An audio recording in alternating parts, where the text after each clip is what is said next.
Well, we're joined now from Jerusalem by the Israeli Prime Minister's spokesman, Mark Regev. Mark Regev, the operation that you're engaged in is Protective Edge, and its stated purpose is to protect Israeli civilians. How does killing children on a beach contribute to that purpose? Well, it doesn't. You have sophisticated ships offshore there with some of the best and most forensic sighting and visual capacity. It's pretty hard to confuse boys running around with a ball on a beach. Well, let me be clear here. The story with these 4 boys is a tragedy. You can't look at those pictures and not be moved. But let's be clear. The Israeli military does not target civilians. It does not target children. And I don't believe the person who, if it was an Israeli, who fired and killed those 4 boys knew that they were children.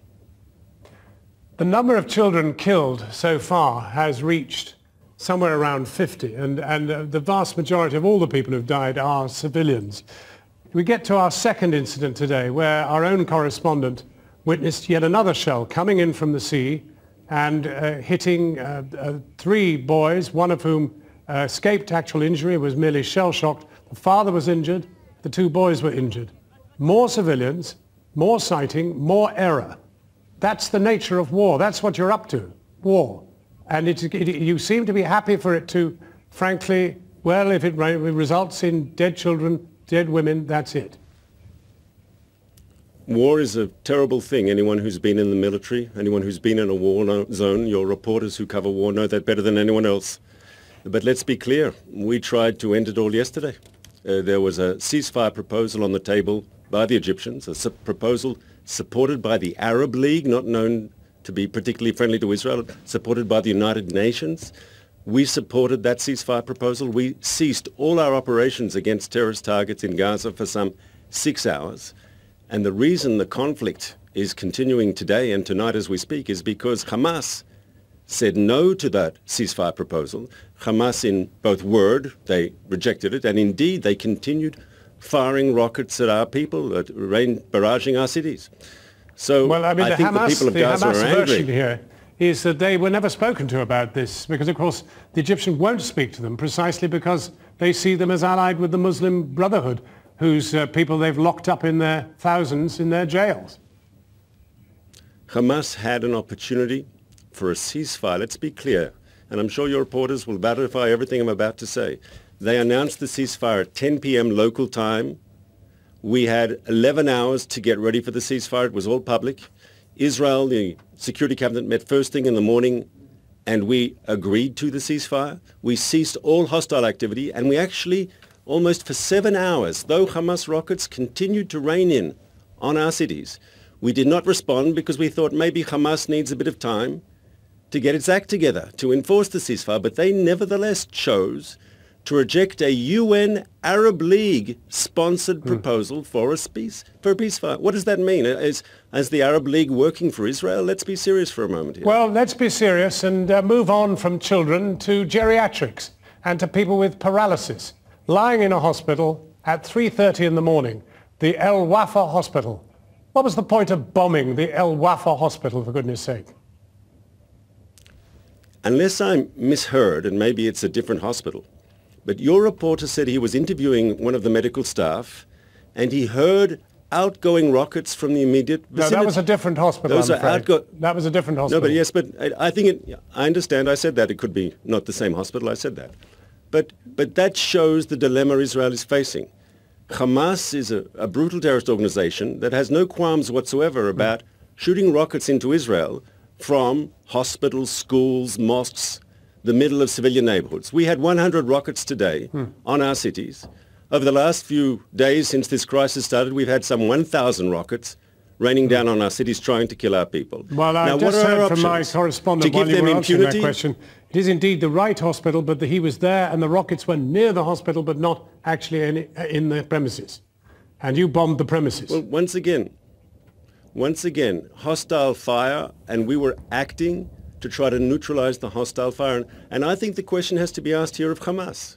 Why are you deliberately embedding the civilian population, shooting your rockets trying to kill our civilians using Gaza's population as your human shield. But Mr. Regev, it is Israeli forces too who are doing exactly the same thing. You are deliberately targeting neighborhoods in which you know there are women and children. And if your sightings can't see boys playing football on a huge, wide beach, then there's something wrong with your equipment.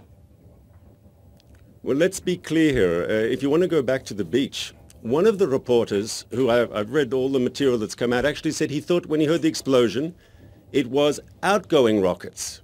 And of course it wasn't in the end, but that just shows that he knows that Hamas is using these urban areas where civilians are living their lives to shoot at us. Now what's our dilemma? And I hope you'll let me answer this question.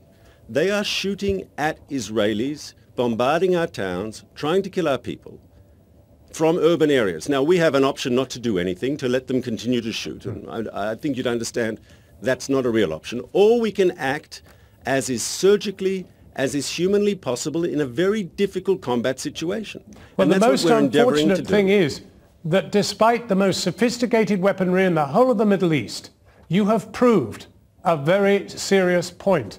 You do not have the capacity. You cannot forensically attack an urban area without killing women and children. Ergo, you have factored in that you will kill children and women. The truth is, this is Hamas's decision for shooting at us from these urban areas.